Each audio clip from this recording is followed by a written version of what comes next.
Good evening. My name is Bruce Eder, and I'd like to welcome you to this viewing of Alfred Hitchcock's The Lady Vanishes. The Lady Vanishes occupies a unique place in Alfred Hitchcock's career. It was the end of his British period and its culmination, mixing suspense, comedy, and romance, not in that order, and steeped in irony, all honed to the finest point. It was also his most complex film up to this time, and a deceptive one.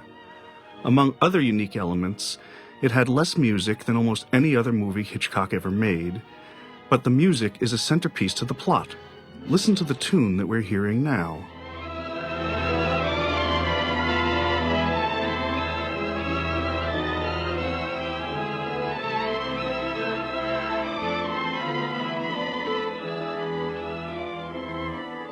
That music is going to be important, even though we don't know it yet, and won't learn why it's worth killing two people over for almost 100 minutes. Returning to the importance of The Lady Vanishes, even more so than the 39 Steps, it pointed the way toward the most popular of his Hollywood films. It struck just the right balance, the right density of plot, characterization, clues, and the sheer number of characters to bridge the gap between the brisk, clean spareness of Hitchcock's British thrillers and his more opulent Hollywood pictures. The movie comes from a period in which Hitchcock learned how to get by on the limited resources of time and budget inherent in most British productions, such as this model shot. It is a model, very obviously, and it should bring our willing suspension of disbelief, inherent in all picture-going, to a halt, but it doesn't. Instead, it slides right past, because it is placed immediately after opening credits that have rolled over what is even more obviously a painting. Hitchcock turns the model shot to his advantage by using it to bridge a more artificial opening credit still frame and the dissolve to the realistic scene before us. It's time for introductions. We don't know it yet, but here's a glimpse of the title character. The first person our eyes are drawn to is the lady who will vanish. We also see Charters and Caldecott and the so-called Mrs. Todhunter, but none of these characters mean anything to us yet. Hitchcock teases us, even more so with the only little bit of background music in the movie, a waltz-like theme worthy of a Lortzing operetta. It almost mocks us, its smooth, gentle nature giving way to this explosion of dialogue. From here on, dialogue and music actually heard by the characters, and train whistles and gunshots will concern our ears. This clock is a nice touch, the military trumpeter sounding a call to arms.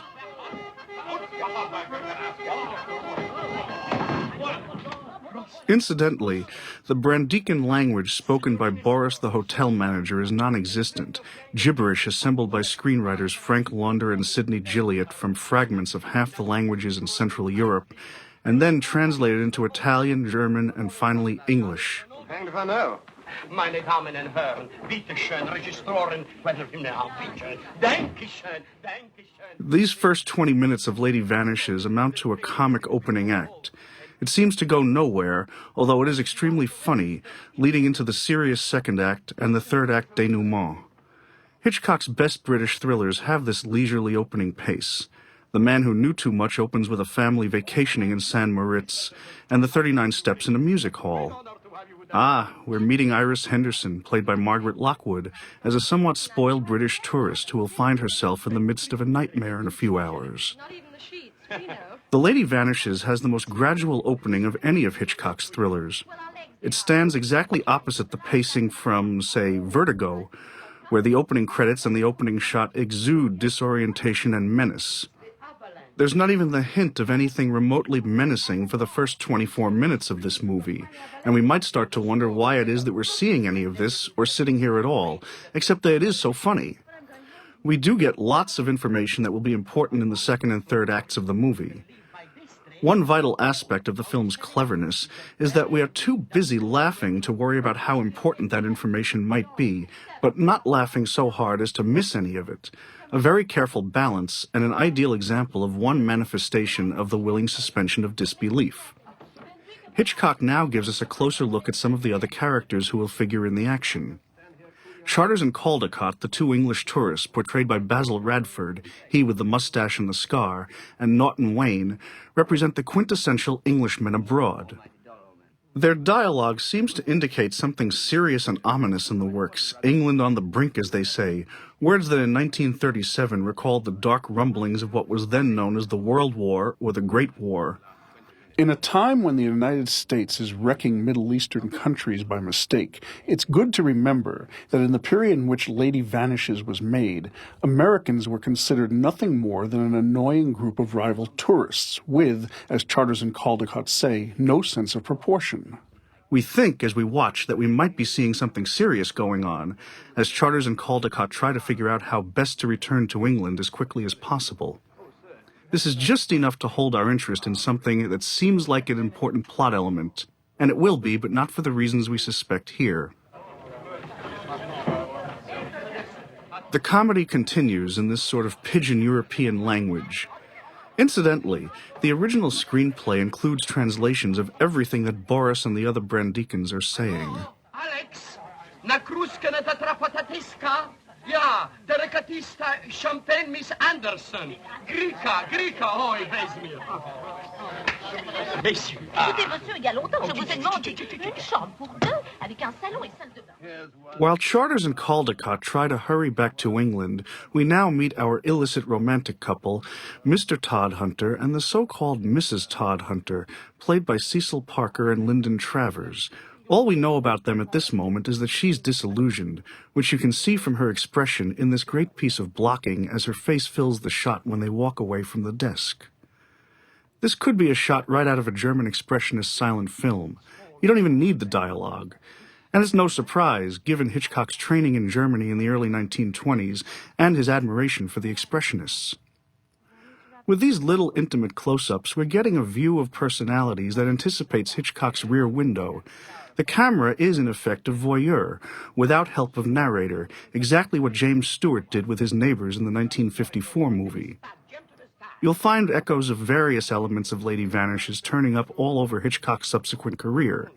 Rear Window, Vertigo, The Wrong Man, The Birds, Torn Curtain, The Trouble with Harry, Rope, Saboteur, and Strangers on a Train, among others. Moreover, its influence over thrillers by other filmmakers is boundless. One can find cinematic resonances, as well as plot elements derived from The Lady Vanishes, in movies as different as Richard Fleischer's The Narrow Margin, Edward Dmytrik's Mirage, Anthony Mann's The Tall Target, and episodes of television shows ranging from Murder, She Wrote to The Big Valley and even Voyage to the Bottom of the Sea. As the opening unfolds, we should go into a bit of the movie's history. The Lady Vanishes has the most convoluted background of any Hitchcock movie. It was the second of two movies in a two-picture deal that Hitchcock had signed with producer Edward Black at Gainsborough Studios in 1936. The first of them was his personal favorite among his British pictures, Young and Innocent. Speaking of innocent, there is something remarkably erotic yet innocently chaste about this scene.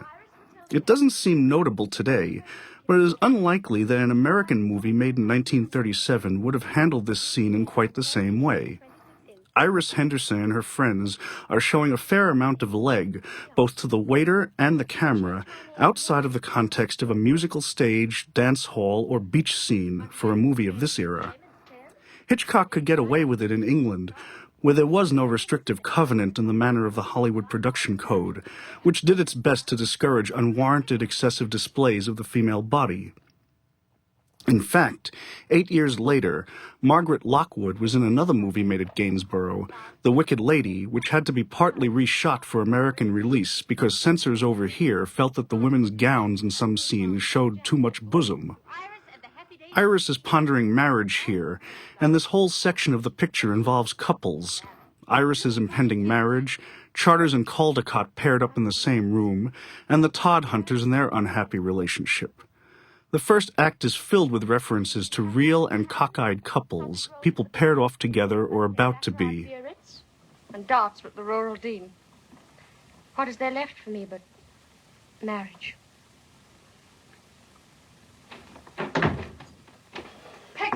Soprano and Duran Training Tirano. Glauben wir uns in Krankensato. In unser das Englisto. Anglisto. No, Greeka.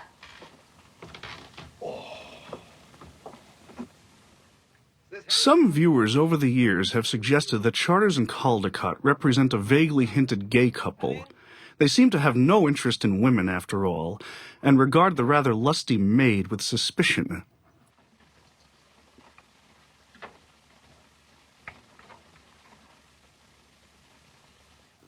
But I think the real nature of their relationship, from Hitchcock's standpoint and that of the screenwriters, reflects the fact that they are overgrown schoolboys who have never outgrown their enthusiasm for the game of cricket, or their somewhat jingoistic, by today's standards and perhaps even the standards of 1937, attachment to the supposed proprieties of English society. Their seeming lack of interest in the fairer sex, as it were, is merely Hitchcock and company having fun at the expense of the stereotyped British reticence about sex. Ironically, Hitchcock started 1937 without any intention of shooting The Lady Vanishes, or even knowing of its existence as a screenplay. He had his eye on a property, the novel Rebecca, written by Daphne du Maurier, but he couldn't afford to purchase the film rights. He and his wife and collaborator, Alma Revel, searched for months for a suitable follow-up to Young and Innocent without success. Then Edward Black told Hitchcock about a script that had been prepared at Gainsborough in 1936, based on a novel by Ethel Lina White called The Wheel Spins. The screenplay had been the joint effort of a pair of writers, Frank Launder and Sidney Gilliat, and was put into production in the summer of 1936 under the title Lost Lady, directed by an American named Roy William Neal. Then disaster struck. A second unit crew had been dispatched to Budapest to shoot location footage, but the unit director broke his leg in an accident shortly after arriving, and while the police were investigating, they saw a copy of the screenplay and its reference to soldiers goose-stepping around Budapest. This was reported, and the crew was ordered out of the country. The film was cancelled, and that was the last anyone heard of Lost Lady. Then along came Hitchcock. Name's Charters. And here's where we find out what's really been bothering Charters and Caldecott, and it isn't war or women or even business. Blowing a gale? No, you don't follow me, sir. I'm inquiring about the test match in Manchester. Cricket, sir, cricket. What, you don't know? Basil Radford is very funny in this scene because he is so proper. He was a dramatic actor born in Chester in 1897. He didn't start acting until after he'd served in World War I. He attended the Royal Academy of Dramatic Art and made his stage debut in 1921 in H.C. McNeill's play Bulldog Drummond. He was in the original British cast of Emlyn Williams' Night Must Fall as Hubert Laurie alongside Dame May Whitty's Mrs. Bramson. Radford always played the quintessential Englishman, always playing senior officers and businessmen, but his most memorable role was as Charters opposite Norton Wayne's Caldecott. Radford also played a notable role in The Captive Heart, one of the best British dramas about prisoners of war, in a cast that included Michael Redgrave, and had a notable supporting role in Hitchcock's Young and Innocent. Norton Wayne was born Norton Davies in Wales in 1902 and made his acting debut in 1920 in a stage review by a performing troupe called the Twinnies. He was later a member of a group called the Cabaret Kittens, and in several different revues in theaters like the Palladium Coliseum and the Victoria Palace, where he became a well-known master of ceremonies. His biggest success came in the comedy revue 1066 and All That. He didn't take on a straight comedy role until the 1930s in Wise Tomorrow, a play that brought him to New York. He subsequently played Mortimer Brewster in Arsenic and Old Lace in London from 1942 to 1946. The Lady Vanishes not only brought Radford and Wayne together for the first time, but made them a permanent double act playing Englishmen abroad. They appeared together on screen again in the 1939 Carol Reed film Night Train to Munich, with Margaret Lockwood once again playing the heroine. Anyhow, man, why not? You're going home. And this is Dame May Whitty, who was one of the more beloved British actresses of her generation. She was born in Liverpool in 1865 and had been on the stage since 1881. By 1917, she was a well-known figure on the British stage, along with her husband, Ben Webster. She was awarded the rank of Dame Commander of the British Empire for her work organizing war relief during the First World War. Hitchcock reintroduces music here, important music, of which the characters are very aware. I'm so glad there's a moon tonight. Do you hear that music? Everyone sings here. The people are just like happy children. We don't know it yet, but Miss Froy is about to reveal the reason behind the mystery, what Hitchcock used to refer to as the MacGuffin. Hitchcock explained to Francois Truffaut, the MacGuffin is the device, the gimmick. The theft of secret documents was the original MacGuffin. The MacGuffin is the term we use to cover all that sort of thing. To steal plans or documents or discover a secret, it doesn't matter what it is. The only thing that really matters is that in the picture, the plans, documents, or secrets must seem to be of vital importance to the characters. To me, the narrator, Hitchcock said, they're of absolutely no importance. The term itself originated in a story about two men on a train. One man says, "What's that package up there in the baggage rack?" The other answers, "Oh, that's a MacGuffin." What's a MacGuffin? Well, it's a device for trapping lions in the Scottish Highlands. The first man says there are no lions in the Scottish Highlands, and the second answers, "Well, there you are then. There's no MacGuffin."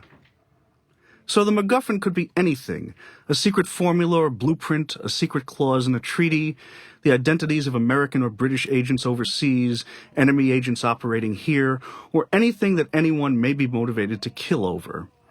In the original book, the MacGuffin is far more innocent. Miss Froy is the governess to the children of Brandika's ruling despot. Just before she is to return to England, she innocently chances to see him in his official residence. She doesn't realize it, but she can prove that he was not where he claimed to be, far from the scene when a political opponent was murdered. You've got to love this sequence the second time you've seen the movie for its sheer audacity. Hitchcock is waving the MacGuffin in our faces. The singing hangs in the air. But even this is a tease.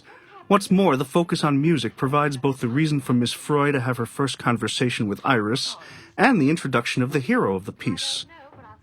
Hitchcock has a great deal of fun with sound throughout this movie, especially in the editing of it and juxtaposing it with certain visuals. His use of music as a plot device here, however, is as sophisticated as any in movies during this era. One of the vexations of directors with the coming of synchronized sound was what to do about music. It was difficult to make a movie without some music, but how much, and what did you do with it? In The Lady Vanishes, all of the music is in the frame of reference of the characters themselves, obtrusively so. This is a marvelously symmetrical comic touch. Miss Froy is giving us the motivation for the plot, and she and Iris have their first conversation, sharing their displeasure over activity by Gilbert, the man upon whom both women will stake their very lives by the end of the film.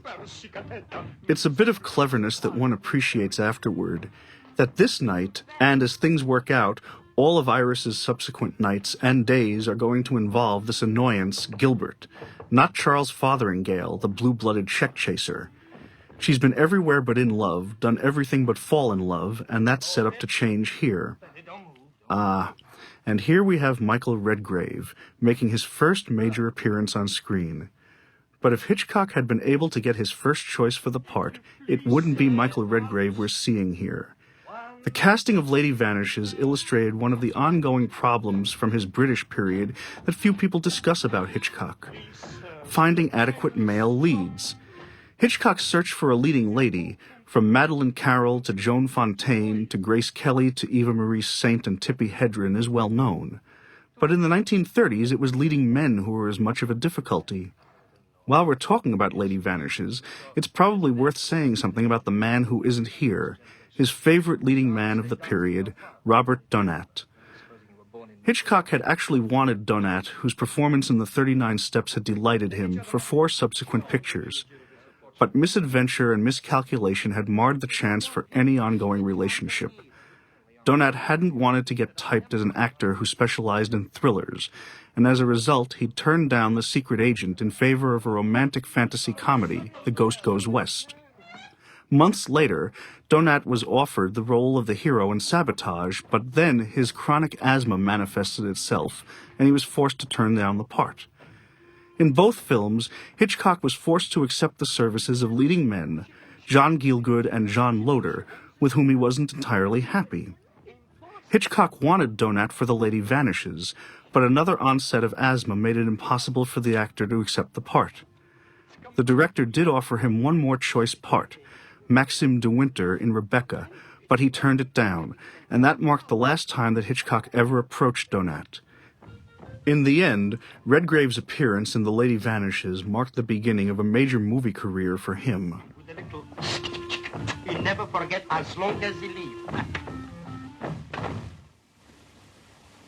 Nothing but baseball. Here's another visit to our two cricket enthusiasts, which emphasizes the comedy in this entire sequence of the film.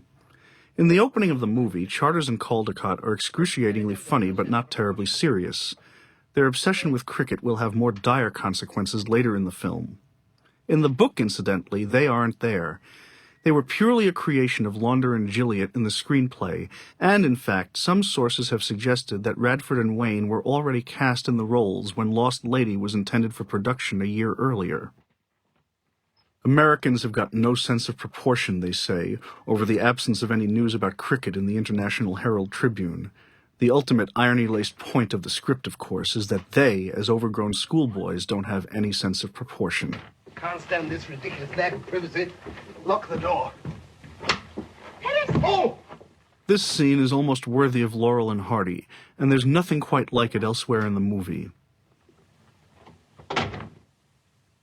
Now, this scene in Iris's room was Redgrave's first day of shooting on Lady Vanishes, and, of course, his first day working with Margaret Lockwood, whom he'd only met once before in an awkward photo session for the press in which they posed together.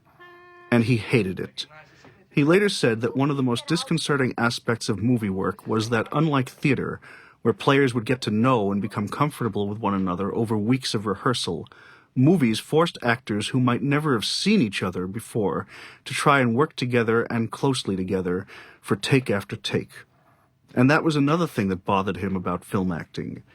In theater, one allowed a performance to evolve with a certain degree of embellishment to enhance one's portrayal. But in movies, as he discovered on his second day's shooting, that was exactly the opposite of what was called for. He changed his delivery in one take, improvised very slightly, and Hitchcock yelled "cut" and told him he couldn't do that because the take would then not match the continuity in the previous take. So he had to unlearn much of what he'd ever done in theater. It was all very disconcerting, but, as he admitted, very financially rewarding. This scene, in the tenor of the times, could probably be gotten away with best in a British picture, with an actor as glib and soft-spoken as Redgrave. There's something at once very sexual and yet non-threatening about his arrival in Iris's boudoir. It's naughty, in a manner similar to the earlier scene with the women in their underclothes, without being threatening. Pure screwball comedy. One almost gets the sense that Hitchcock is doing his own version of the bedroom scene, the Walls of Jericho sequence, as it were, from It Happened One Night, which was only about a year old at the time this movie was made. There's one more musical touch here. The addition of the Colonel Bogey March adds a certain broad bawdiness to it. I mean everyone. I have a powerful voice. Come out of there at once. Not until you bribe the manager to restore me to my attic. Come out of that bathroom.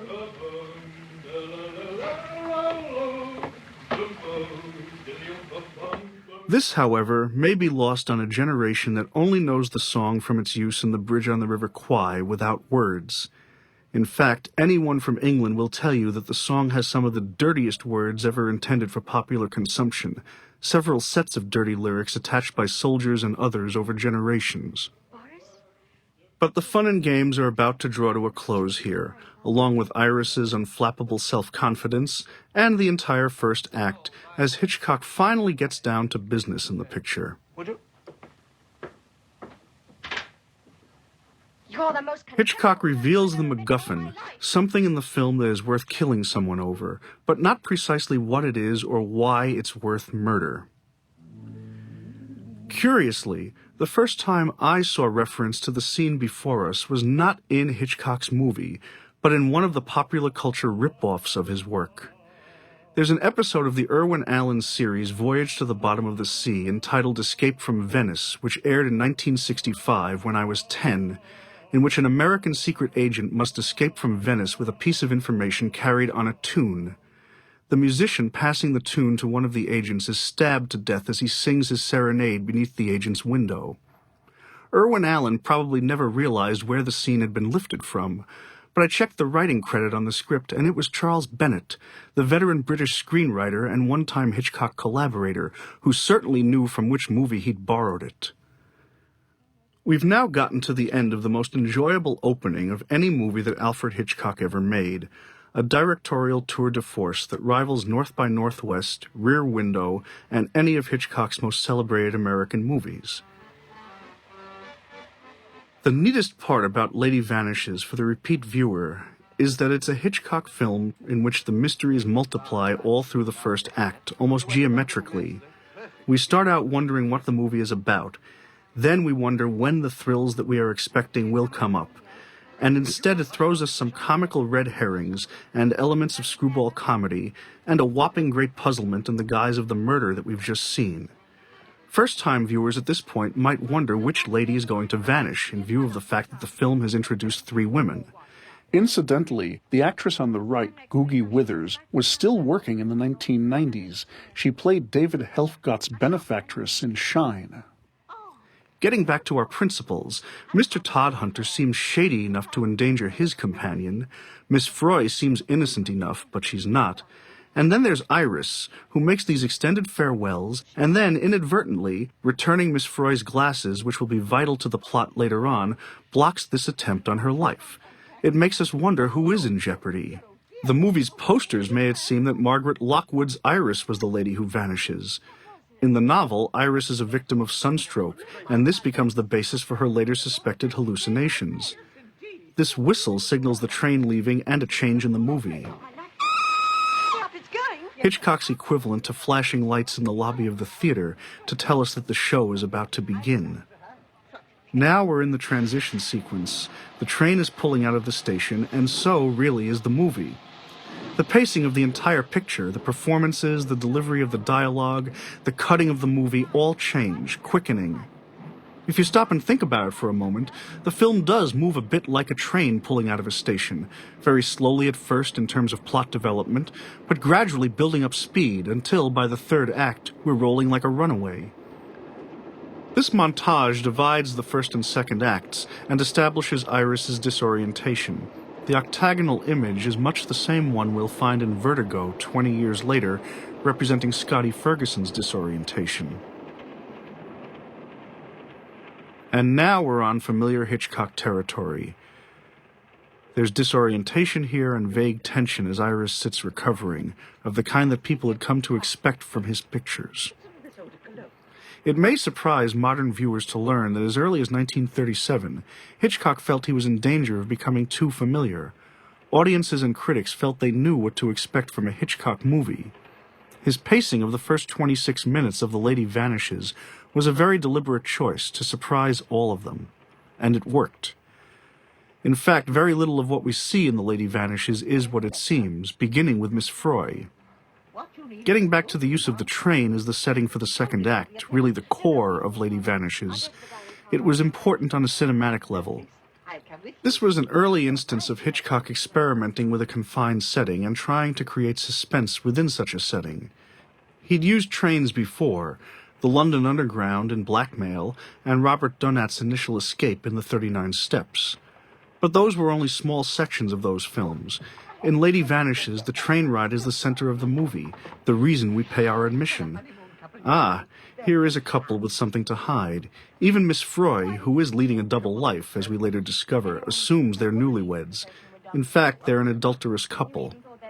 Their conflict between private morality and public duty, he a member of the bar, reflects some of the larger conflicts that help drive this script. When does one stand up and be counted, rather than hunker down in a private little corner, worrying about one's own needs? Getting back to Hitchcock, he later performed more daring experiments in confinement, putting all of his characters in a lifeboat, and in Rope, limiting his action to a single set and unedited linear camera movement. In Lady Vanishes, he uses the train setting to create a very naturalistic tension. The movements of the characters are dictated by the setting in which they're trapped. The noise of the train makes it hard to hear each other, and makes the characters tired, as they have to speak in a louder voice and listen more attentively. They're always walking a bit awkwardly and bumping into each other as they move through the cars. The Lady Vanishes wasn't the first thriller ever set aboard a train. That honor probably belongs to Edwin S. Porter's The Great Train Robbery from 1903. And Buster Keaton made what is probably the best silent film with the train as a setting, The General. Sound films had a less distinguished history involving trains until Hitchcock came along. He used sound and the train setting to his advantage. This train whistle makes it impossible for Iris and Miss Froy to hear each other. I'm a governess, you know. My name's Froy. You said Froy? No, absolutely. Froy. And so she must write her name, leave a tangible clue. Except that we don't know it's a clue, because we don't even know which of these ladies is going to vanish, or what the significance of Miss Froy's name will be. Although, as she says, it does rhyme with joy, not with Freud. This is so wonderfully audacious. Hitchcock not only gives us a clue and a plot element that will be a major source of tension and excitement for the audience in the next major scene in this dining car, but puts it right up there suspended in midair in front of us without hinting at its significance. If Lady Vanishes were a card game, that name written out in the window would appear to be an ace that Hitchcock is holding, waiting to use, except that it's disguised as something other than an ace, a joker in the deck. Speaking of jokers and humor, we get a bit more of the two cricket enthusiasts. At the time, Variety felt that their presence helped make Lady Vanishes acceptable to English audiences, but a difficult sell to Americans. Incidentally, Charter's account of the action in the game he is describing refers to Wally Hammond, a renowned cricket player of the period. A lot of the credit for the content of Lady Vanishes must, of course, go to Frank Launder and Sidney Gilliat, the two screenwriters. I'll have more to say about them later, but about their work, they transformed Ethel Lina White's original into something different. The original book is a romantic thriller with lots of attention paid to the different English passengers at the hotel and aboard the train. It's very serious in its way, without any humor. Launder and Gilliat added humor, and Hitchcock heightened it. The movie unfolds in layers, slowly bringing us closer to its center. We get a closer look here at Signor Doppo, played by Philip Lever, entertaining his little boy. And Miss Froy is humming the tune that the doomed guitarist was playing, the significance of which we don't understand, except that it seems to have gotten one person killed already. This is Miss Froy's cue, in this case to leave. This is the last we'll see of Dame May Whitty for not quite an hour. Hitchcock covers Iris's exhausted sleep with a montage of train footage. In later years, he would have more money to work with, and more time, and create some spectacular effects with mixtures of miniatures and live action. The attack on Cary Grant by the crop-dusting plane in North by Northwest, and the plane's destruction where it hits the gasoline truck, is probably the most famous sequence of that kind. But even here, on this quickly made, low-budget movie, he's doing a good job of simulating train travel. The whole set is only 90 feet long, and the passengers are nowhere near a real train, but the rocking, the sounds, and the movements of the actors, coupled with the shots we've just seen, and the use of miniatures and glass paintings, stock footage, and rear projection landscapes does the job. No one seeing this movie forgets the illusion that they're aboard a train. According to Frank Launder, Hitchcock supervised the shooting of the landscapes for the back projection sequences himself, with a crew aboard a train crossing part of France in the fall of 1937. Iris has awakened. The Lady Vanishes starts to take on urgency from here, as Iris starts to miss her friend. It will rise to panic as she's confronted by the conspiracy, and by perfectly ordinary people who, for reasons of their own, participate unknowingly in the conspiracy. The key to the appeal of most Hitchcock movies, and certainly the most popular among his films, is that they focus on the ordinary person thrust into the most extraordinary of situations. The Lawrences in The Man Who Knew Too Much are a fun-loving middle-class couple with a daughter. Richard Hannay in The 39 Steps is a commercial traveler who meets the wrong woman one night at a music hall. In Saboteur, the hero is an ordinary factory worker. The ultimate ordinary Hitchcock hero is probably Cary Grant's Roger Thornhill in North by Northwest, a man so undistinguished that he can be mistaken for someone who doesn't exist, Mr. George Kaplan. In that movie, and in The Lady Vanishes, Hitchcock presents the best examples I know of the human factor sending plans awry and people's lives careening in unexpected directions. In North by Northwest, Thornhill is mistaken for George Kaplan when one of the villains sees him seemingly answer a page for Kaplan, not realizing that he's trying to send a wire. And in The Lady Vanishes, the whole plot against Miss Froy is upset when she drops her glasses on the train platform and Iris returns them. Hitchcock has each actor in this scene handling it differently. The one on the right looks nervous, but the one on the left is, in character, acting it to the hilt. I love the little facial tics that the man on the right gets away with when Iris turns away. It makes you wonder how much these little bit players in the conspiracy know about what they're involved in. Great exterior train shot here. It's amazing, on a tiny set with a budget of about zero and a few well-placed location shots, Hitchcock pulls this all off. And here we meet Michael Redgrave's Gilbert again. He's nearly as self-deprecating as Roger Thornhill, a glib, soft-spoken, not terribly egocentric music scholar without a penny to his name. The dialogue here, incidentally, is surprisingly racy when you stop and think about it, as Gilbert talks about his chivalric impulses. You must know something fell on my head. When? Infancy? At the station. Oh, bad luck. Can I help? No, only by going away. No. My father always taught me never desert a lady in trouble. He even carried that as far as marrying Mother. I say, did you... A lady in trouble, in colloquial slang, could just as easily refer to a woman pregnant out of wedlock. And, of course, Gilbert had previously been seen poking fun at the hotel manager, making remarks under his breath about whether he had been born in wedlock. It's amazing what fast pacing and the right tone of voice can let you get away with in terms of passing by the censors. What do you mean? The simulation of train noise and motion is just so good here. The gentle and not so gentle rocking, and the careful cutting between the shots as they move between cars. These are very nearly the last of our formal introductions. Paul Lucas as Dr. Hartz, and Philip Lever's Signor Doppo, the magician, whom we've glimpsed earlier in a more benign guise entertaining his little boy. They, and the Baroness seen in that same earlier scene, are the principal villains. They only show up in the movie's second act, and in retrospect their arrival makes perfect sense in the plot. The dialogue here is quite subversive. Oh, yes, I met her husband. He presented prizes at the folk dance festival. Minister of Propaganda. And I am Dr. Egon Hartz of Prague. You may have heard of me. Not the brain specialist. Yes, the same. Yes, you flew over to England the other day and operated on one of our cabinet ministers. Oh, yes. Tell me, did you find anything? A slight cerebral contusion. Oh, well, that's better than nothing. But I am picking up a similar case at the next station, but so much more complicated. I shall operate at the National Hospital tonight. Among other things, a cranial fracture with compression. Do you understand? Oh, yes, and wallop on the bean. Now, those of us who are conspiracy-minded or playing Hitchcock's game here could probably have picked up the clues divulged by Dr. Hartz in this last piece of dialogue. The cranial fracture, the wallop on the bean, as Gilbert calls it. If one were, say, the sort who looked for conspiracies, it would be a dead giveaway. The cranial fracture, the more complicated case, was supposed to have been Miss Froy, clobbered by the flower basin dropped on her.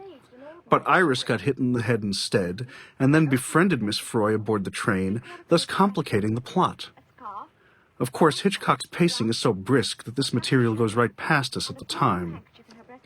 I should add, concerning that last piece of dialogue with Dr. Hartz, that Hitchcock, Launder, and Gilliat must have genuinely disliked England's rather timid pre-war conservative government, as well as the mindset behind it. This is one of several places where they are mercilessly japed. As Gilbert says, a slight cerebral contusion found in the brain of a British cabinet minister is better than nothing. It should be remembered that The Lady Vanishes was written in 1936 and 1937, and was shot over a period of 5 weeks in the fall of 1937. The Munich Agreement with Hitler and the other pathetic attempts at peacemaking by the pre-war government were still months away when this movie opened, but apparently there was already enough not right about the way they did things to earn these comic jabs. But you must have shown... Now we're in a section of the film that most closely parallels the original book. Iris is finding out that even the other British passengers on the train, who have no apparent reason to lie about having seen Miss Froy, aren't telling the truth. Ethel Lina White devotes a fair amount of prose to explaining why each of her well-meaning English tourists fails to tell the truth, despite considering themselves honest and upright. Hitchcock, Launder, and Gilliat do something similar, but devote only a few pages of script to these explanations because that's all that's needed. What is significant is that the characters who are guilty of the lies, and lie most easily, also represent something of the backbone of what is supposed to be British society. Mr. Todhunter, whom we've just seen, is a barrister in line for a judgeship, and doesn't dare compromise himself by calling any attention to his holiday with a woman other than his wife. He is the most overt, self-consciously dishonest character in the movie, and naturally he is in line for a judgeship. And Charters and Caldecott are grown-up schoolboys, fixated on cricket and utterly oblivious for most of the movie to the far more dangerous games being played around them, especially on the European continent. By rights, The Lady Vanishes should have been a movie of its time. There is a lot here that modern audiences might not appreciate in terms of its immediacy at the time. For starters, there's the matter of train travel. In 1937, this was the way that most people in England or America crossed a continent or a country. Except for subways and commuter railroads, most Americans have never taken a train ride of any kind. There was an inherent excitement and danger, as well as boredom, in a train ride. Train accidents were far more common than is usually thought. And crossing Central Europe by train in 1937 was no bargain, given what was going on there. Trains are huge, heavy steel objects that hurtled down tracks, even in those days at speeds of 100 miles an hour. The passengers aboard them are inherently in an alien environment. Additionally, passengers are separated from their routine time frame. Trains travel on precise schedules, which can mean life or death depending upon where they are. That sense of dissociation from routine and the potential danger create a perfect environment by which Hitchcock can play out his game. This is good back projection. The doctor is in the foreground in the mock railway car, and the shot of the real train is matched in the background. Trains also have their own time schedules. In fact, in the 19th century in the United States, the railroads were responsible for the creation of more than 100 separate time zones across North America. Travel by train creates its own deadlines. Trains are going somewhere, lots of metal, heavy and driven by something very hot, moving toward a destination, so a clock is always running. But trains are also confined. There are safe places to be and places where it isn't safe. The beauty of Hitchcock's accomplishment in The Lady Vanishes is that no place on this train is really safe. Safety is an illusion. Of course, he has a lot of fun getting us to that point. It's also easy to forget that during the period in which The Lady Vanishes was made, Europe was not safe. Hitler was in power, of course, and in 1935 Germany had passed the Nuremberg laws stripping its Jewish citizens of most of their rights, and in 1936 they had remilitarized the Rhineland, contravening the treaty ending World War I. But Hitler was only part of the problem. In Italy, probably the last country in southern or central Europe that one would think now would have any taste for war, Mussolini was conquering Ethiopia. And both Italy and Germany and the Soviet Union were fighting a proxy battle for supremacy in Spain. Across Europe, you had a dozen or so countries, some established for hundreds of years and others patched together out of the ruins of Austria-Hungary, Imperial Germany, and Russia after the First World War, whose leaders looked on with either fear or envy as they struggled to move into a period of emerging popular rule. This is delightful dialogue, by the way. And here's a wonderfully realistic touch. As the couple argues, he closes the window. And suddenly their dialogue is muffled as the microphone is momentarily shut out. Brandica, where Lady Vanishes is set, represents one of these Central European countries, a former kingdom or duchy probably, struggling with notions of democracy and self-rule. The details are as unimportant to Hitchcock as the MacGuffin itself. In fact, in none of his feature films, except for the World War II material and Torn Curtain, done at the end of the Cold War, do you ever really hear the specifics of an international conflict. You never find out who James Mason's Van Damme in North by Northwest is selling secrets to, because it doesn't really matter. It's enough to say that those secrets are valuable enough to justify the murders of several people in order to maintain their flow into Van Damme's hands.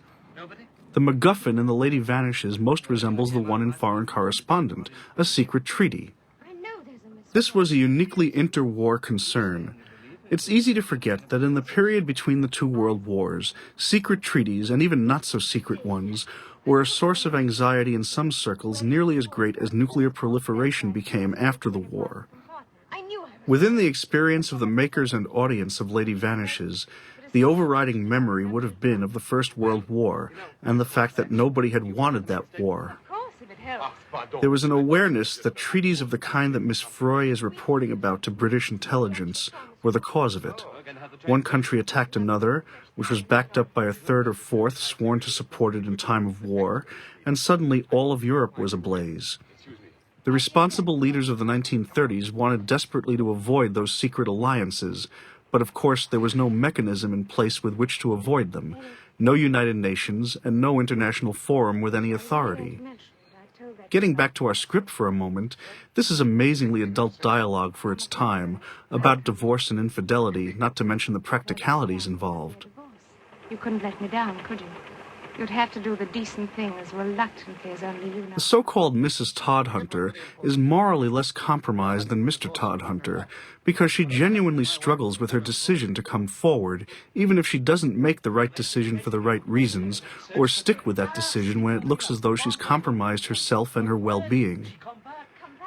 The women in this script are stronger for the most part than the men. They're also somewhat more aware of what is going on. Iris won't deny what she knows to be the truth, and Miss Froy is in the most dangerous position of all. Now we come to a great Hitchcock shot. The face that resembles another. Shots like this are central to Vertigo, or of course The Wrong Man, where the face of Henry Fonda's Manny and the actual suspect are juxtaposed. Shots of this type also figure in Sabotage, when Sylvia Sidney, in her grief, thinks that she sees her dead brother, Stevie. Hitchcock's own daughter, Patricia, with her glasses, participates in such a shot in Strangers on a Train and is nearly done in by Robert Walker's Bruno Anthony. And in Spellbound, Ingrid Bergman alters her appearance using glasses and a few changes in her hair to avoid detection by the police while she's searching for Gregory Peck's John Ballantyne. And that brings us to the matter of Iris's sanity.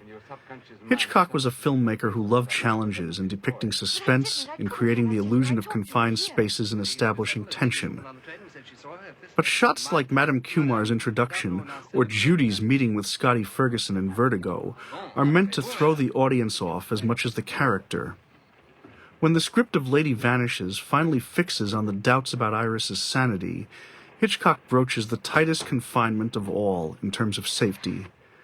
By now the whole train doubts her, and in her struggle to hang on to what she knows to be the truth, everyone is now against Iris. Even the so-called Mrs. Todhunter, played by Lyndon Travers, who was her one witness, abandons Iris for the sake of her own perceived well-being. And Gilbert now doubts her. At the end of this sequence, her only refuge is in her own mind. And even there, she seems about to begin doubting her own sanity. Well, aren't you going to say anything? You might at least gloat, if nothing else. What am I expected to say? You only did it to save your own skin. She was lying. I saw it in her face. This section of Lady Vanishes is sort of the antecedent to the portions of Hitchcock's Spellbound and Vertigo in which the hero's sanity is called into question. Hitchcock understood this sort of uniquely psychic claustrophobia about as well as any filmmaker of his generation. If being trapped in a railway car with a potential killer is a harrowing experience, what about being trapped in a body with a mind that can't be trusted? The superimposing of Miss Froy's image over the faces of the conspirators is a marvelous touch, preceding the shot in The Wrong Man in which Henry Fonda's Manny Balistrero and the real bandit are finally brought together. And look at the expression on Margaret Lockwood's face. Worse than having one's sanity doubted by others, what about the character who suddenly doubts themselves? As in the case of Spellbound and Vertigo, finding one's body and mind, as it were, occupied by the psyche of a murderer or one responsible for the death of a loved one. Iris tries to get herself to deny the truth, feeling that to do otherwise would be to embrace a notion so bizarre that it's inconceivable. But the truth is like a ticking bomb in this movie. The ticking starts as Gilbert opens the window and moves the clue, which Hitchcock left suspended in midair 15 minutes ago in a fantastic cinematic juggling act, into our line of sight. Hitchcock once said that the key to suspense is to inform the audience of something of which the characters are unaware, and let the action play out and the clock tick. The bomb carried by the boy in Sabotage being the classic example. We know why he has to get to his appointment on time, but he doesn't, and then the bomb goes off.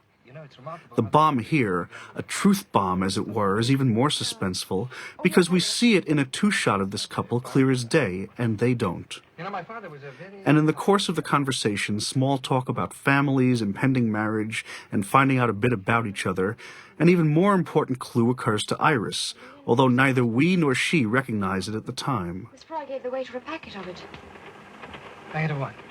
Harriman's herbal tea. She said it was the only sort she liked. She tries to deny it and hears more about Gilbert and his father and his love of music, which will be pivotal to the denouement, and we're waiting for her to see what we've seen. This is one of the most carefully manipulative sequences in Hitchcock's entire output, and we only realize how manipulated we are after repeated viewings. We don't know it yet, but we're sort of being fooled here, because the clue we've been made to focus on, and which has driven the tension in this scene to the breaking point as we watch it, will not reveal all, or even vindicate Iris. Instead, it will drive her into an emotional frenzy. It's amazing how we're made to focus on something that isn't even there on the screen, and the dialogue twists around and finally reinforces it in a clever line. We're looking at the action for this moment through Iris's eyes, and Iris's eyes, as we know, are about to see something that will cause her to explode. Do you know why you fascinate me? I tell you. You've got two great qualities I used to admire in father. You haven't any manners at all, and you're always seeing things. Well, what's the matter? Look.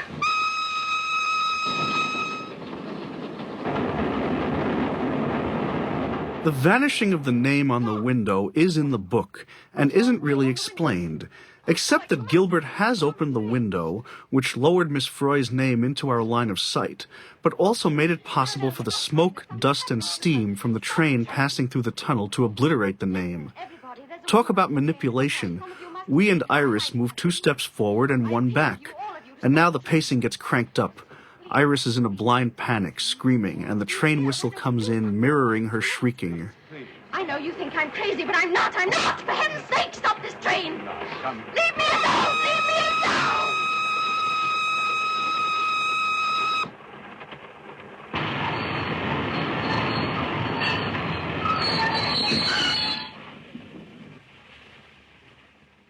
The whistle and Iris's screams echo a sound edit that Hitchcock used in the 39 Steps when the cleaning woman finds the dead woman in Hannay's room. In place of her scream, we hear the wail of the train whistle at Hannay's present location. You have to love the landscape outside the window in this sequence. You've also got to marvel at the callousness of Charters and Caldecott as they admit the truth to themselves that Miss Froy has indeed disappeared, but they still won't come to Iris's aid. This sequence of the film is marvelous because it's here that we begin to appreciate the multiple conjuring trick that Hitchcock has been working. In the first half of the second act, we've been concentrating in terms of visual evidence on the name on the window, and Hitchcock goes out of his way to make us focus on the name on the window. And it was an important plot device, but it doesn't unlock anything so much as it helps people become convinced that Iris is insane. A key that should help unlock a puzzle only adds another twist to the plot. But all the while, there's been another clue to Miss Froy's existence.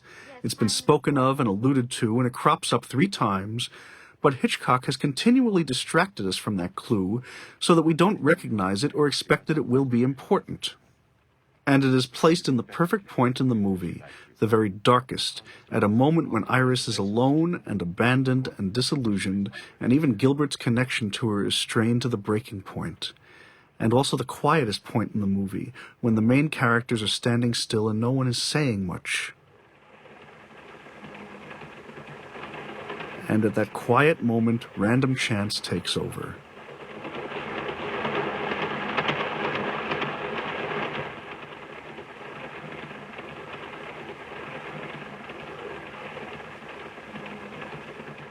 Yes, it was the tea that was the important piece of evidence, and Hitchcock has made sure that we knew it was there, but has deliberately kept us concentrating elsewhere up until now.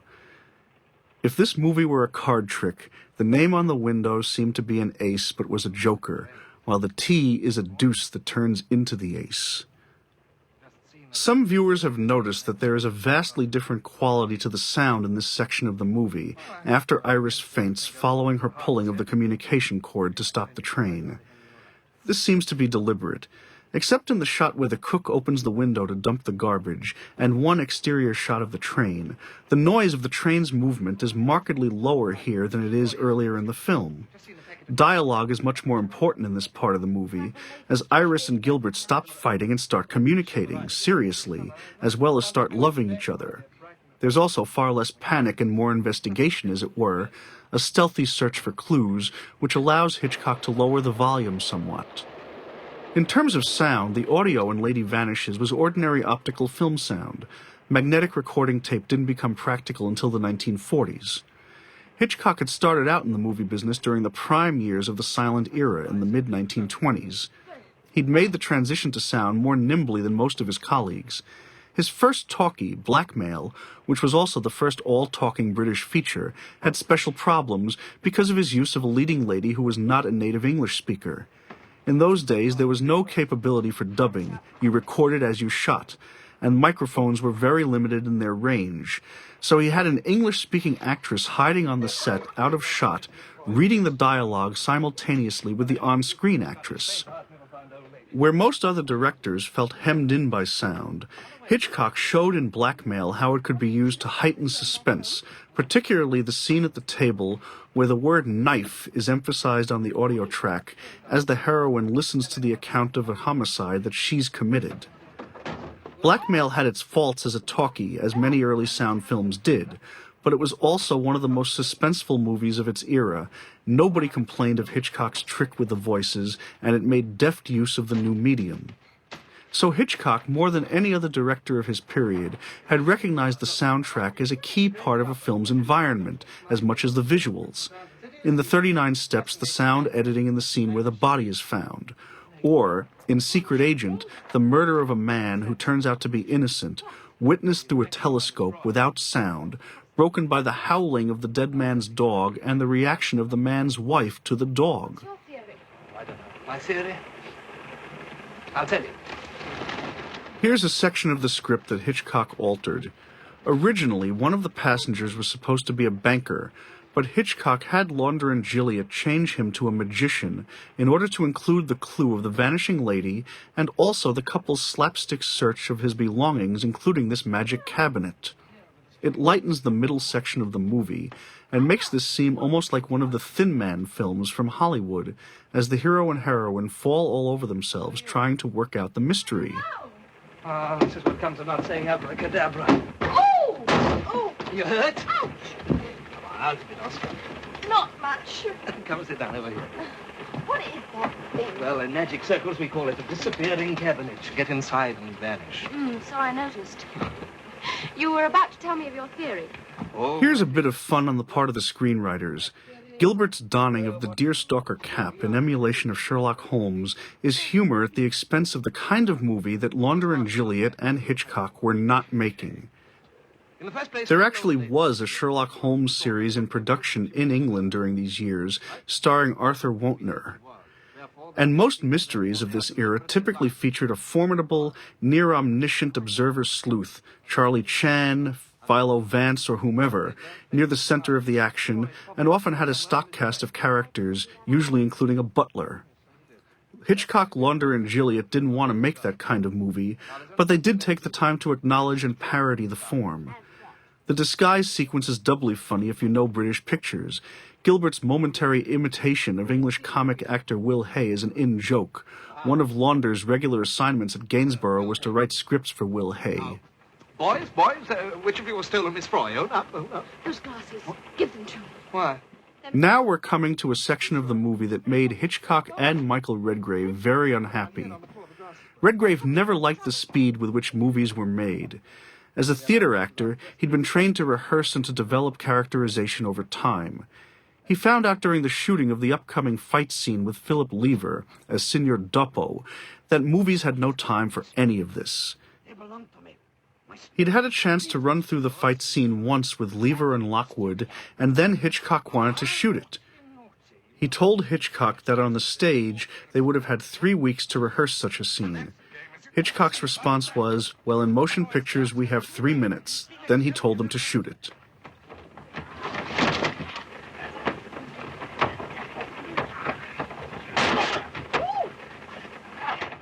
He never felt the scene really worked as well as it might have because Redgrave was so uncomfortable. The other actor here, Philip Lever, also came from the stage after studying at the Royal Academy of Dramatic Art. He'd worked under the name Philip Brandon in the late 1920s and had appeared in the British productions of The Constant Nymph and Grand Hotel. In the early 1930s, he also had a couple of plays of his own produced. He'd entered movies in the mid-1930s, and Lady Vanishes was his second film. He never worked with Hitchcock again, obviously, since the director left for America less than 6 months after Lady Vanishes was released. But Lever did subsequently turn up in a pair of pictures associated with Michael Powell and Emmerich Pressburger. In 1943, he played in The Silver Fleet, a drama produced under the auspices of Powell and Pressburger's production company, The Archers. And he played a small role in the Archers' 1951 opera-ballet extravaganza, The Tales of Hoffmann. Getting back for a moment to the matter of Hitchcock and sound, The Lady Vanishes marked the peak of his sophistication in this area in England. The train environment and the ambient sound show Hitchcock playing a careful sensory juggling act. The dialogue always competes to some degree with the train noise, and he plays with the mix occasionally, as in the scene with the Todhunters arguing and the closing of the window. When he got to Hollywood, he found sound and editing facilities that were more sophisticated than anything available in England, and later still he found 2 composers, Miklos Rozsa and, more importantly, Bernard Herrmann, who were able to give him the music that he felt his work deserved. And by the time he was doing movies like The Birds 25 years after Lady Vanishes, with no music, he was still creating a total immersion sound environment. In fact, it was no accident that Herrmann was one of 3 sound consultants on The Birds, advising Hitchcock on effects rather than musical scoring. While Gilbert and Iris try to figure out their next move, I should say something about Michael Redgrave, who pretty much is the center of the second half of this movie, as Iris is the center of the first half.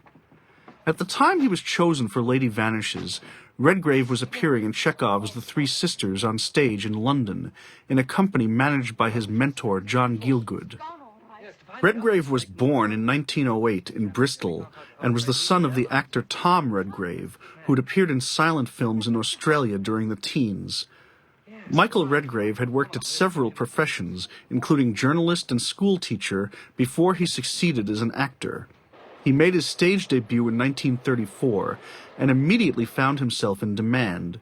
He joined Gielgud's company and also discovered that Edward Black, the production chief at Gainsborough, wanted to use him in pictures.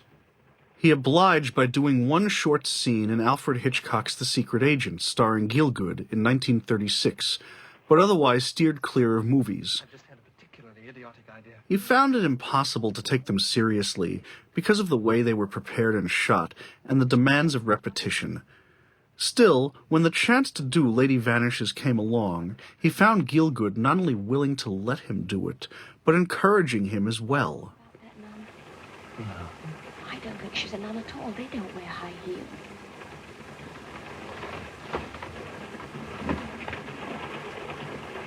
Nice touch here, the slow pan down to the nun's high heels. Redgrave was the first to admit that The Lady Vanishes transformed his life and his career, though he was never happy with the movie and never worked with Hitchcock again. What he found was that Hitchcock wasn't an actor's director. He didn't communicate with the actors any more than was necessary during whatever rehearsal was done, and that was it. He often said nothing unless there was a problem with something an actor had done. Redgrave was also a little suspicious of Margaret Lockwood at first because she was so comfortable working in front of the camera. He later said that in the cases of both Lockwood and Hitchcock, he conceded their considerable merits within their field of endeavor without respecting the merits of the field itself. Redgrave became an internationally known star thanks to Lady Vanishes. His contract with Gainsborough gave him 6 months off each year to pursue theater work, and he relished that part of his new career more than the film work itself. Redgrave's perception of movie acting did change during the shooting of Lady Vanishes. One day, Paul Lucas, the actor playing Dr. Hartz, approached him in the makeup room, took his hand, and kissed it. Redgrave called the action arresting, as was what Lucas said next. "You're a real actor. Why did no one tell me?" the Hungarian-born Lucas exclaimed. "I saw you in The Three Sisters last night, and boy, you're a great actor. But here, my friend, you're not even trying." Redgrave confessed that he found the film work extremely boring. Lucas advised him to put more into it, based on what he'd seen of his work in The Three Sisters, even if he weren't comfortable with the number of takes or the repetition. Redgrave did just that. He later said that it took him 15 years to actually sit down and watch Lady Vanishes, but when he did, he could spot the point in the production where he started putting more into his work. Paul Lucas had a career in theater going back to 1917. He was the son of an advertising executive born in Budapest in 1894. In order to avoid going into his father's business, he joined the Austrian army in 1914 as a volunteer. Then the First World War broke out. As he later said, he tried to pull a fast one on his father, and the war pulled a fast one on him. Lucas served in Austria's flying corps, and he never gave up flying, keeping a private plane for much of the next 50 years. He was invalided out of the service after being wounded in 1915 and joined a repertory company. By the mid-1920s, he was an established matinee idol in Hungary and becoming well known in Central Europe. He'd appeared in films in Hungary as early as 1915 and was playing leading roles in German films in the mid-1920s, including Samson and Delilah. By sheer luck, Adolf Zucker and Jesse Lasky, the two heads of Paramount Pictures, were in Budapest in 1927 and spotted Lucas in a performance on stage. They approached him about a film contract in America. They were looking for a leading man for Pola Negri. So he came to America, just in time to get in on the tail end of the silent era. His success was cut short by his unfamiliarity with the English language, and he took a crash course to get his career here back on track. He joked that over the next few decades, he kept getting discovered again by Hollywood. In Talking Pictures, he had a breakthrough role in the 1933 Selznick version of Little Women with Katharine Hepburn, and was discovered after that as a leading man. He played Philo Vance in the Casino Murder Case, and Athos in a version of The Three Musketeers, among other Hollywood roles. Then it was off to England in 1936 and 1937 and The Lady Vanishes. With this film, he was discovered again as a villain. Then back to America, where he played the ringleader in Confessions of a Nazi Spy. He was next discovered as a sympathetic, highly motivated hero when he landed the lead role in the stage version of Lillian Hellman's Watch on the Rhine, which brought him out to Hollywood again to star in the movie. That film earned him the 1943 Academy Award as Best Actor. Lucas never stopped doing stage work. He was even Ethel Merman's leading man in Call Me Madam. Here's where the movie gets clever visually. Look closely at the glasses in this shot. They're normal glasses. Now in the next shot, these are not normal glasses. They're 10 inches tall and in tight close-up along with the doctor, just to be sure the audience can't escape the tension that Hitchcock has set up. That shot anticipated a similar but bolder one in the denouement of Spellbound, where the real murderer of Dr. Edwards, Leo G. Carroll, pulls a gun on the woman, Ingrid Bergman, who has found him out. She walks across the room to the door, talking to keep him calm and explain why he won't shoot her, while the camera shows us a giant prop hand with a gun in it, so that both the gun and Bergman can stay in focus in the same shot. Here, the audience watches in suspense as first Gilbert and then Iris, after initially declining, take the poison drinks. He stretches this scene out to the breaking point. Hitchcock later drew a distinction between this kind of open-ended suspense and the sort in which a clock is, in effect, running in the same scene. He explained to Truffaut that this scene could have been set up in a way so that a person who knew about the doctor's treachery was running to the dining car to warn the couple, but that would limit what he could do with the tension. It would impose a time limit. Doing it this way, he plays the tension out to an arbitrary breaking point, with Iris as an afterthought taking her drink and then letting the audience think that it is all over. Of course, Launder and Gilliat weren't about to let anything that simple go on in this script, having given us all these twists and turns already. As we discover, there are new twists everywhere. Yes, the patient is Miss Froy. She will be taken off the train at Morskan in about 3 minutes. Launder and Gilliat are usually overlooked by viewers focusing on the Hitchcock name as the movie's auteur. In fact, The Lady Vanishes, as I have pointed out, was a story and a script that Hitchcock inherited, and a project that sprung, if anything, from Frank Launder, who had urged Edward Black, the head of Gainsborough Studios, to buy the film rights to the novel The Wheel Spins back in early 1936. Launder originally intended to write the screenplay by himself, but he had other commitments that made this impossible to do, so he engaged Sidney Gilliat, who was also working at Gainsborough. Later on, when Hitchcock recommended changes in the script, it was Gilliat who did that work. Launder and Gilliat had been crisscrossing each other's careers, and Hitchcock's as well, for nearly a decade before The Lady Vanishes. Frank Launder was born in 1907, and had begun his adult life as a civil servant before boredom led him to try for a career as an actor in theater. He started writing plays and entered the movie business in 1928 as a screenwriter at British International Pictures, where Alfred Hitchcock had already begun working as a director. Sidney Gilliat was born in 1908 and attended London University. The son of a journalist, he became an assistant to film critic Walter Mycroft at the London Evening Standard, where Gilliat's father was the editor. When Mycroft landed a contract as a screenwriter at British International Pictures in 1928, he brought Gilliat along as his assistant. Among Gilliat's earliest assignments was to write the titles, which is to say the cards subbing for dialogue in silent films, for the movie Champagne, directed by Alfred Hitchcock. By the end of the 1920s, both Launder and Gilliat were working on screenplays. Most of what the two of them worked on in those years was good training, if not notable filmmaking. Launder did a screenplay for a 1931 version of Hobson's Choice, and worked on an abortive early attempt to film a Shaw play, Arms and the Man. Gilliat participated in the writing of Hitchcock's The Manxman, and also worked on the script of the Bulldog Drummond parody, Bulldog Jack. Now we're entering a section of the movie that has a completely different feel from what we've seen before. Redgrave's Gilbert has suddenly become a man of action, and for the first time he knows as much as the people he is fighting. Indeed, thanks to Iris's fainting, he knows more about what is going on than Iris does. This section rather anticipates North by Northwest at the end, where innocent bystander Cary Grant is suddenly out in front of the professional agent Eva Marie Saint in terms of what they both know about the plot. The actress playing this nun is extraordinary. Look at that face. Look at those hand movements, utterly sinister, or is she?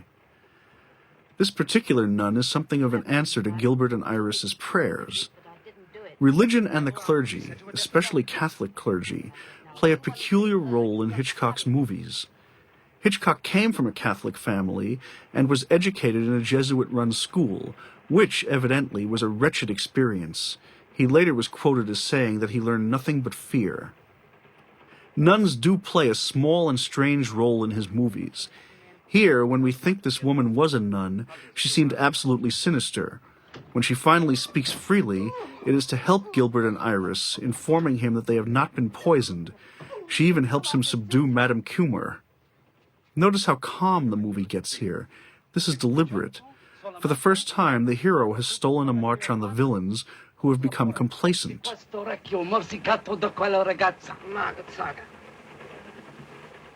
The forces are suddenly in balance, and as Iris finds Miss Froy, she does display a reaction akin to joy. Come on, Miss Froy. out, kid. You're not drugged. I'll explain it. Abracadabra. Miss Froy! Oh, I can't believe it. Thank you, my dear. Thank you very much. Careful. Notice how empty and still the corridor is here. Exactly the opposite of what we've seen until now. I love the idea of the nun fixing her makeup. And the hero and heroine put something over on the doctor.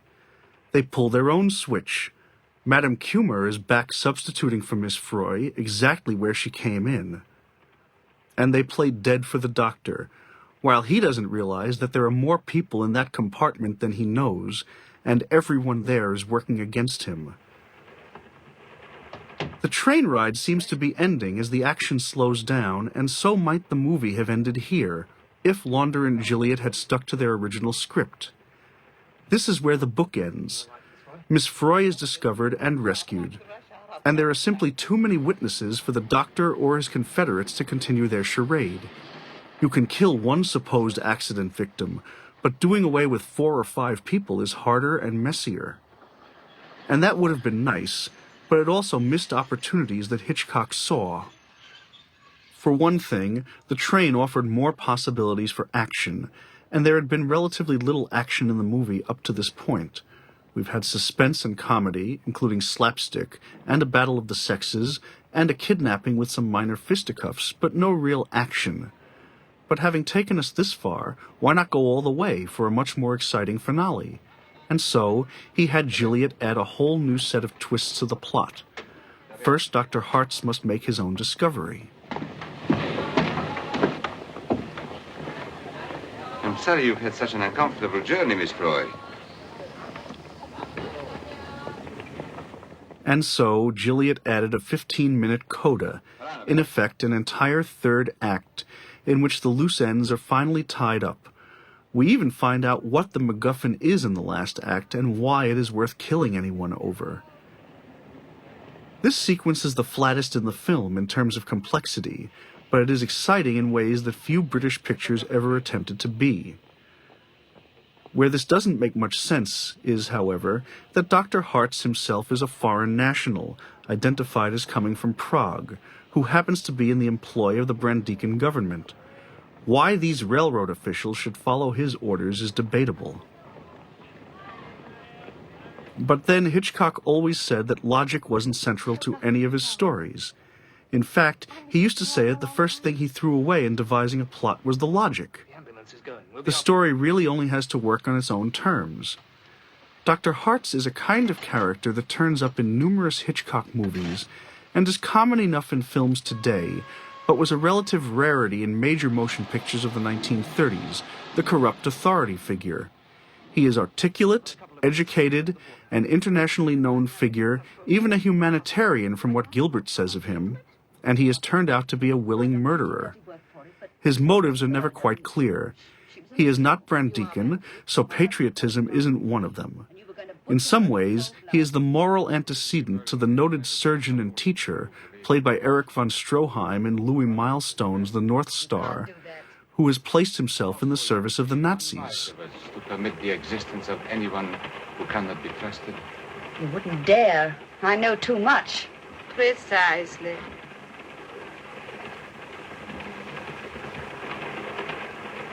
I think we're over the border now. Come out, Miss Froy. We're at a point in the script where Gilbert, like the rest of us, is finally taking time to ask why all of this has happened. In the book, the truth only comes out at the very end, that Miss Froy, who was only an innocent governess in the novel, saw someone she shouldn't have in the ruling family in a place where he wasn't supposed to be, implicating him in a political assassination, and she must be silenced. Now, incidentally, the situation and the mood have changed completely again. The train is to be stopped momentarily, and the plot is stopped. And now they're all really in danger, because anybody can get on. This is a real exercise in confinement. It also gives Launder, Gilliat, and Hitchcock a chance to say some things about British society. Well, there's only the dining car in front, but there won't be anybody there now. Won't you make it tea time? And all the English will be there. Let's take a look. Come on, we better stick together. Yes, it is tea time, and all of the English are in the dining car. There's a funny bit of dialogue here. Is the old girl turned up? Told you a lot of fuss about nothing. Bolt must have jammed. The bolt must have jammed. Caldecott's quiet suggestion that Miss Froy was trapped in the lavatory. Hitchcock did have a propensity on occasion for schoolboy humor of this kind, presented very quietly. Onto a branch line. What are you talking about? Well, abductions, diverted treats. We're telling you the truth. Well, I'm not in the least interested. And you've annoyed us enough with your ridiculous... Much more important is the reaction of Mr. Todhunter to Iris's insistence that she and Gilbert are telling the truth. He says he's not interested. The ironies multiply throughout this section of the movie. Charters and Caldecott are so oblivious to reality that their only reaction to Gilbert's suggestion of a plot is to cite the inconvenience such a suggestion would mean to them. Cars have obviously come to pick them up. Well, in that case, why go to the trouble of uncoupling the train and diverting it? Uncoupling? There's nothing left of the train beyond the sleeping car. There must be. Our bags are in the first-class carriage. Not any longer. Would you like to come and look? If this is a practical joke, I warn you, I shan't think it very funny. And the nun turns up again.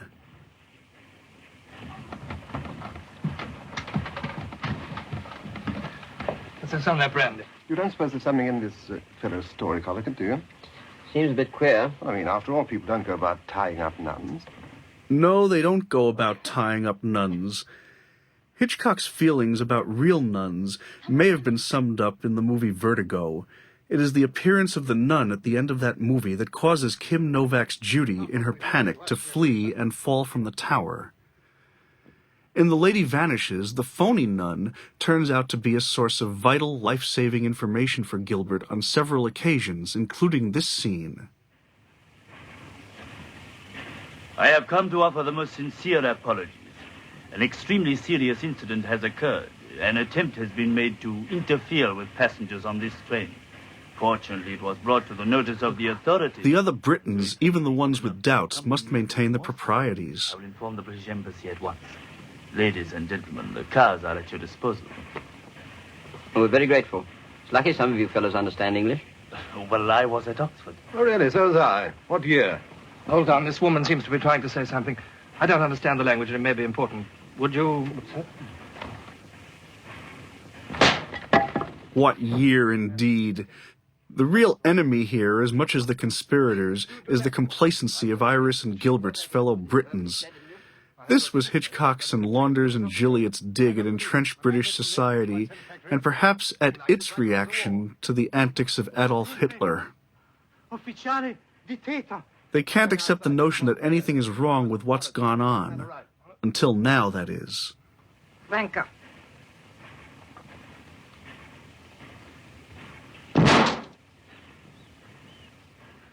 Charters has seen the nun bound and gagged, but he still has to see for himself. I also love the fact that the Baroness gives the order to shoot. The women in this movie are a pretty powerful bunch. You were right. Come on, man. Here is where Charters and Caldecott show that they're actually good at doing something besides following cricket scores. It was Sidney Gilliat who came up with the two cricket enthusiasts who were originally called Charters and Spanswick, Spanswick being the name of Gilliat's gardener. Edward Black changed it so that the name scanned better. They were so popular coming off of this movie that Radford and Wayne repeated the same roles in Carol Reed's 1939 thriller Night Train to Munich, and Launder and Gilliat later wrote a pair of Charters and Caldecott radio thrillers starring Radford and Wayne, one of which, Crook's Tour, was so popular that it, in turn, was made into a movie. They reappeared several times, and even when Radford and Wayne stopped playing Charters and Caldecott, they became a double act on screen, playing other characters who appeared together. In their final film together, It's Not Cricket, in 1948, they played Major Bright and Captain Early, who were thrown out of the service and become detectives. In the mid-1980s, long after Radford and Wayne were gone, writer Keith Waterhouse, most famous for the novel Billy Liar, revived Charters and Caldecott as retirees from the British Foreign Service in their 80s, again involved in murder in a television miniseries. They were unique in their popularity, pop culture fixtures for 50 years, along with The Lady Vanishes. The Lady Vanishes became a flashpoint for a lot of careers. Michael Redgrave remained a much sought-after movie actor, like it or not, for the rest of his life. Margaret Lockwood ended up so popular coming off of this film that she was brought out to Hollywood, a stint that made her absolutely miserable at the end of the 1930s, and remained a major movie star in England for the next 15 years. She became synonymous with the studio that made this movie, Gainsborough.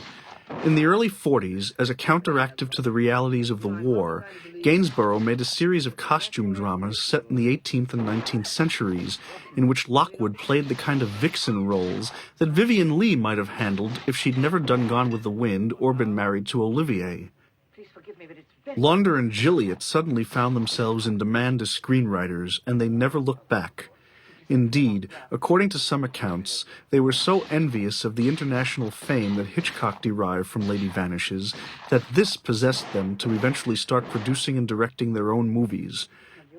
By the early 1940s, they'd formed a joint company, Individual Pictures, and were responsible for such classics of the era as Green for Danger, The Rake's Progress, and the original version of The Blue Lagoon, which, incidentally, had been proposed as a vehicle for Margaret Lockwood around the time that Lady Vanishes was released. Miss Froy is about to reveal the MacGuffin and tell Gilbert the truth about her mission and the reason for this conspiracy, which will close the circle on a piece of the plot. His training as a musician, which helped bring about Iris's first contact with Miss Froy and Iris's meeting with Gilbert, will now add another significant plot wrinkle, allowing Miss Froy to try and escape. Nothing is ever wasted or insignificant in a Hitchcock movie, especially if it keeps turning up, like Edna Best's marksmanship in The Man Who Knew Too Much. Launder and Gilliat made this into a spy story, and this is a good time to talk about origins. The immediate source for the film was Ethel Lina White's book, but in fact, Hitchcock told Truffaut that White's story was a variation on a tale that had been circulating since the late 19th century in France. This was a story of a mother and daughter newly arrived from India to Paris. The mother feels ill and they call a doctor, who examines her and then instructs the daughter to go to a relatively distant part of the city for a particular medicine. When she returns, she can't find her mother or anyone who will admit to having seen her or any trace that she was ever there. It turns out that the doctor recognized symptoms of plague in the mother, who has since died, and to prevent a panic, she was removed and everyone sworn to secrecy. There are numerous variations. A 1950 British film, So Long at the Fair, with Gene Simmons and Dirk Bogarde. In 1953 came an American movie called Dangerous Crossing, based on a book by John Dixon Carr, which gave the tale a new twist. The man who disappears plans on killing his wife. Otto Preminger's Bunny Lake is Missing introduced real insanity to the factors involved in the plot. The Vanishing Lady's story has also had a rich history of use on television. An episode of The Big Valley, in which the disease the victim of the kidnapping is suffering from is suspected to be anthrax. And the Rockford Files first season episode called Nightmare, based on a 1954 novel by Howard Brown called Thin Air, in which Rockford's girlfriend disappears. There are dozens of them. Most, directly or not, can trace their lineage through, if not to, the Lady Vanishes. The politics implicit in this scene are fascinating as they concern the Todd Hunter character. His equation of pacifism with being a rat betrays, perhaps, the feelings of the makers of the film. Pacifist or coward, Mr. Todd Hunter is certainly a rat. But he is a rat who believes in following the proprieties, including the notion that waving a white flag somehow means something to the people shooting at him. And for his trouble, he is shot down in the back before he even has a chance to say anything. So much for isolationism and Launder and Gilliat's thoughts about it. Todd Hunter was played by Cecil Parker, for whom this was an unusually serious role. Parker was born in Hastings in 1897 and was mostly known as a comedy specialist. He'd been on stage since 1922. He became a star on stage in 1941 when he began an extended run as the male lead in Noel Coward's Blithe Spirit in London, appearing in all but a handful of over 1,600 performances. They're moving away from the cars. They're coming towards The mood here is the most somber that the movie ever gets. nothing is moving, including the plot. I told my husband when I left him that I wouldn't see him again. Gilbert! Gilbert!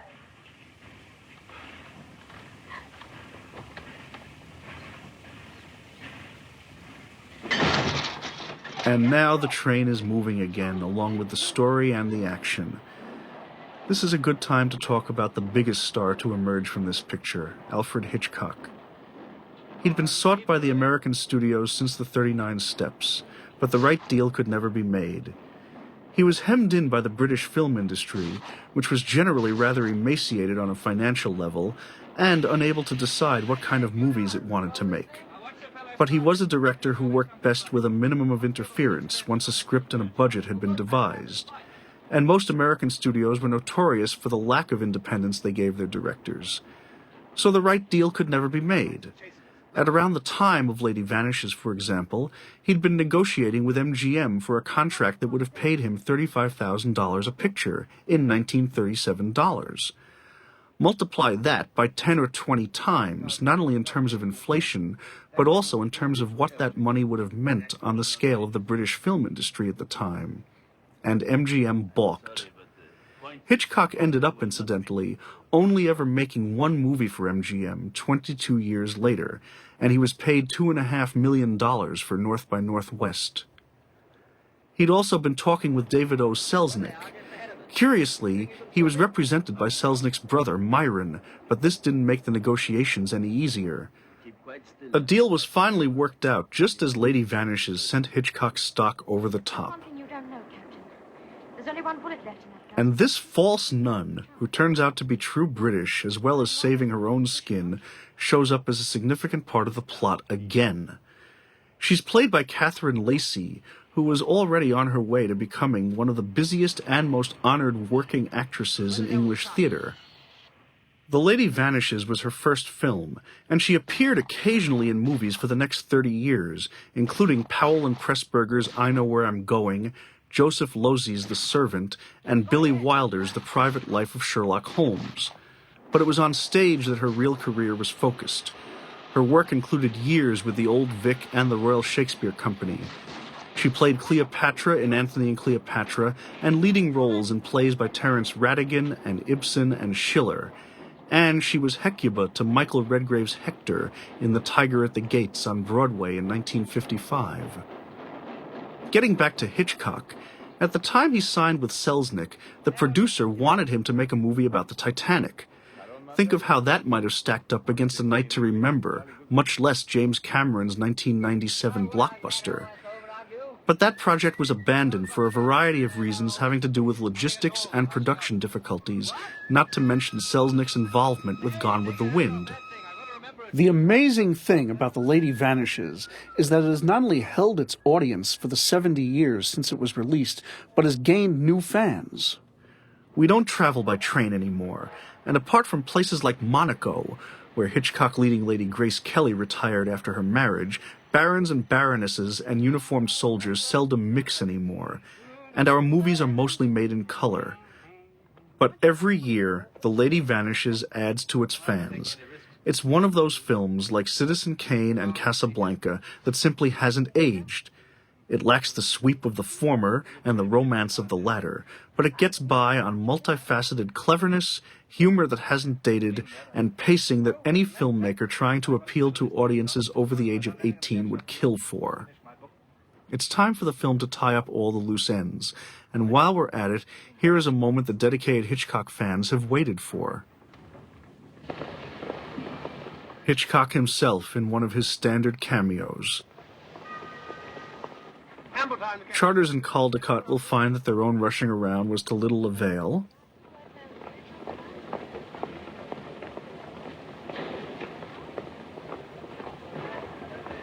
And Gilbert and Iris will stay together after all. No, I can't see him. Well, this is where we say goodbye.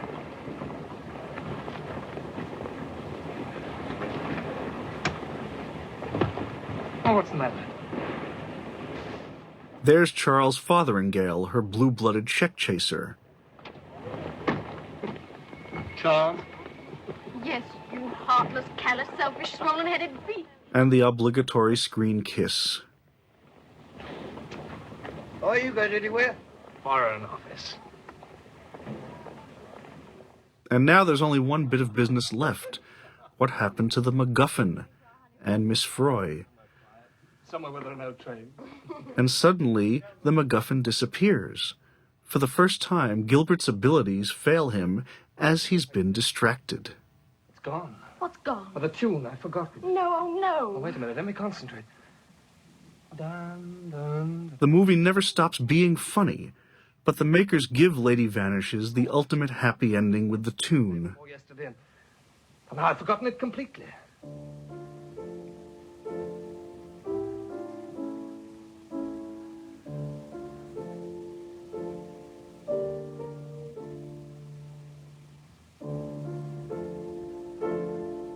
My only quibble with any part of this film is this scene, by the way, because as Gilbert and Iris walk into the room, you actually see Miss Froy at the piano. She should be revealed as they walk up to her. In any case, that's a minor disagreement over what is otherwise a virtually perfect movie. At the time of its release, nobody had problems with The Lady Vanishes. Newspapers ranging from the Communist Daily Worker to the right-wing Daily Mirror and Daily News in New York recommended it as one of the finest films of the year, and great as well as thoughtful and sophisticated entertainment. Only Variety didn't like it, saying it was too British for American audiences. They were wrong, of course. This is Bruce Eder, thanking you for joining me for this presentation of The Lady Vanishes.